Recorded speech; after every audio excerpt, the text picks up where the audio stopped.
What size breast implant should I choose? Hi, I'm Dr. Joe Gryskiewicz. They usually call me Dr. Joe or Dr. G, and I'm a board-certified plastic surgeon. And you know, picking the right implant size for you is one of the hardest decisions that we make. We generally spend up to 2 hours for our breast augmentation consults in the office to help work out exactly what size is best for you. You know, 90% of women wish they were bigger a year later. And it's very confusing because there's like moderate profile, low profile, there's high profile, like a high profile implant has a little narrower base. So this would fit a smaller rib cage. So I look upon it as a complex puzzle to try to put together. We ask patients to bring in what we call their wish boobs. And so they have a picture of exactly the size they want and what they're looking for, because like I mentioned, I'm trying to read their mind.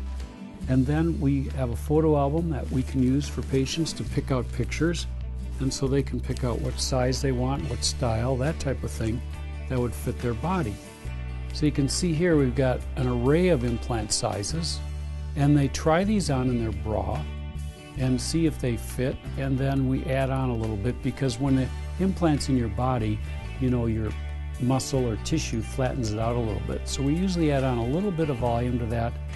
The fourth thing I want to show you is a video of the type of measurements that we take to make sure the implant would fit your body.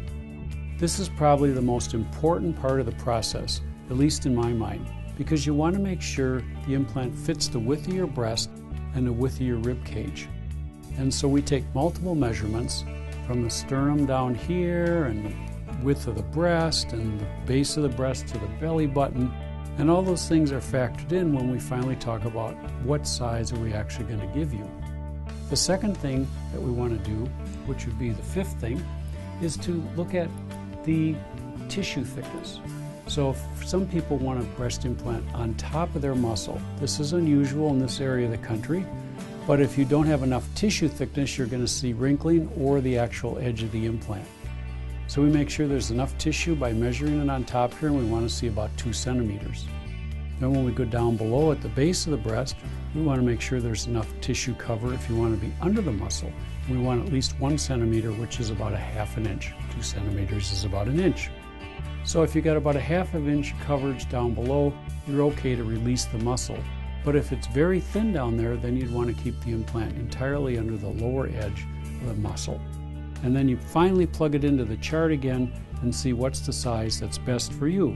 For example, our average size is 350, and for the moderate gel, this is 12.5 centimeters across.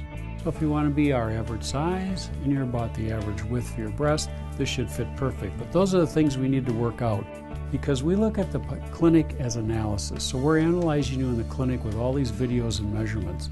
And then when we go to surgery, that's execution for the size. So we've already made up our plan, and then we want to put the implants in according to plan and not be trying different sizes and so on during the surgery. So anyway, I hope this makes some sense of it for you. Good luck. Thanks.